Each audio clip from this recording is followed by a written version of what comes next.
when you're getting ready to go to Colorado to do your ride, the very first thing you want to do is to make sure that the basics are done.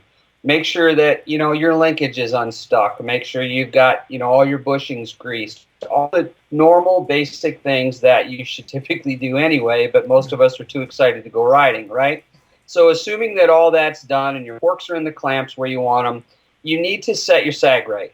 And whether you've had a tuner like us or someone else do your suspension for you, or you're running it stock, you need to get to your resources and make sure that you have the sag set correctly, because you're going to go into an environment up in the mountains where you need the bike to turn. You absolutely need it to turn, because you're either in the mountains, as you guys know, you're either going up, across, or down.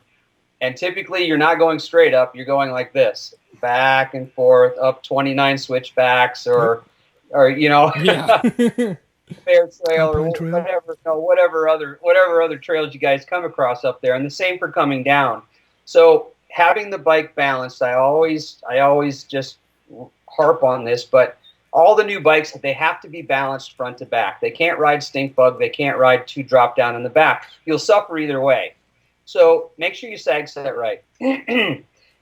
I would say to run your tubes a little bit further up in the clamp, maybe a couple of millimeters there, just to give you a little bit more bite on the front end. And that's something that, and everything that I'm telling you guys should really be tested before you get there, because the worst thing in the world is to not really do your tuning and your homework and then potentially ruin a couple of days of your ride trying to get your bike sorted out. Right. Because just like jetting, you go out there with Midwest jetting or Texas jetting and you haven't done anything to it, you're going to be along the side of the trail if you're on a two-stroke, and you're going to be playing with pilots and needles and so forth. And the same is going to be for your clickers, because the type of terrain that you're going to encounter up there is rocks and rocks, and then more rocks, and then more rocks with some roots thrown in.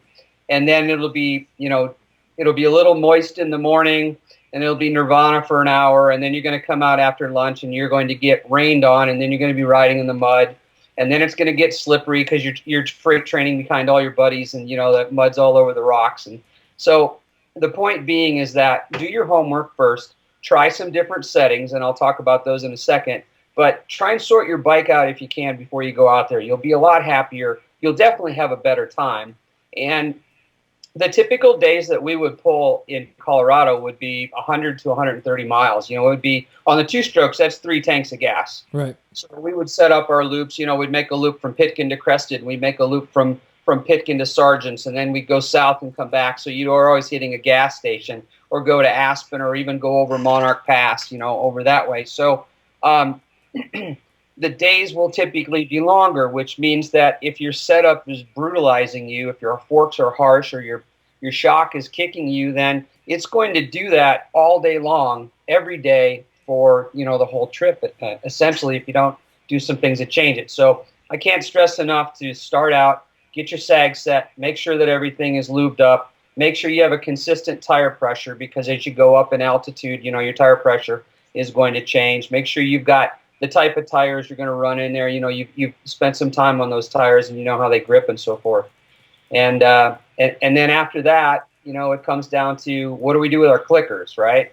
So when you pull your bikes off the trailer at Taylor, the first thing you should do is make sure you pop your air bleeders on your forks, or unscrew unscrew the bleeder screws, because you will no doubt have pumped up some pressure in those forks. The other thing to consider there is, excuse me, when you start to tune, you just want to remember some basics, and that is, the closer the bumps and the more sharp edge they are, i.e. rocks and ledges and things like that, the faster your suspension has to move up and down.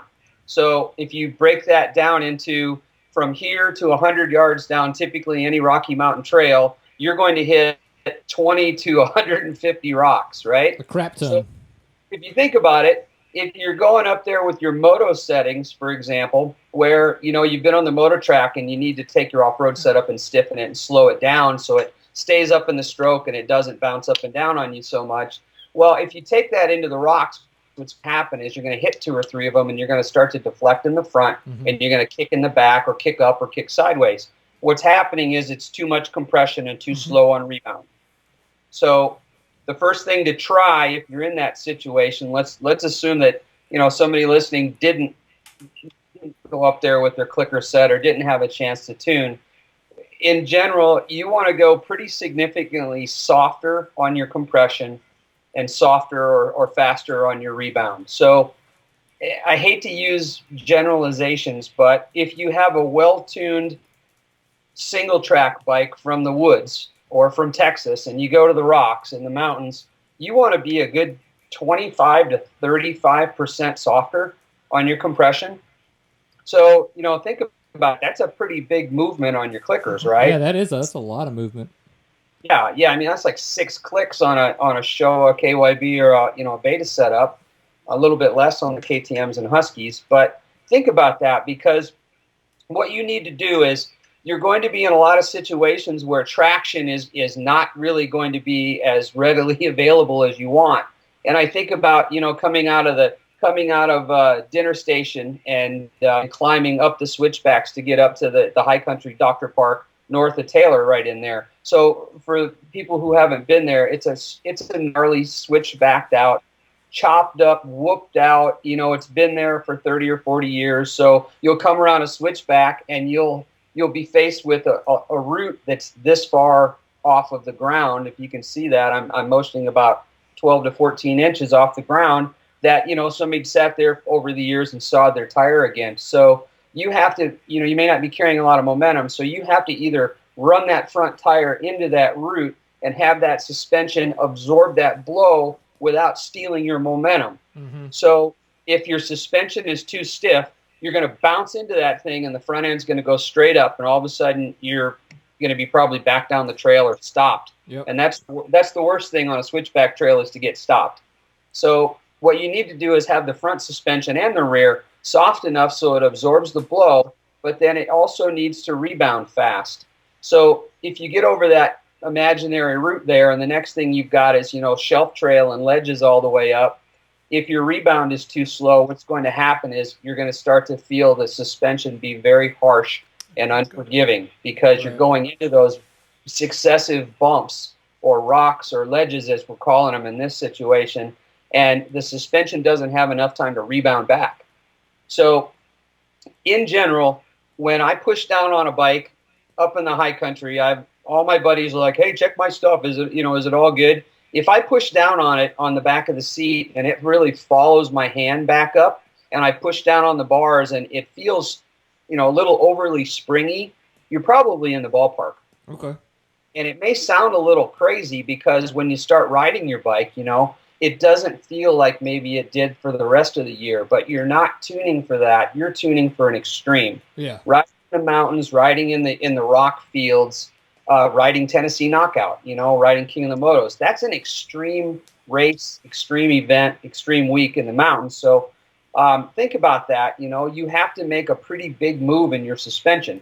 Like in your case, Brian, we talked a little bit earlier, I set your bike up for a cross, like Texas Fast AA cross country, right? So now you're back at the motocross track with it. Well, you're going to need to stiffen it up. So from where you're at in your settings now, you're stiffer and slower than the baseline we'd established. So you need to not only go back to that baseline, but you need to go that other 25 to 30%. Right.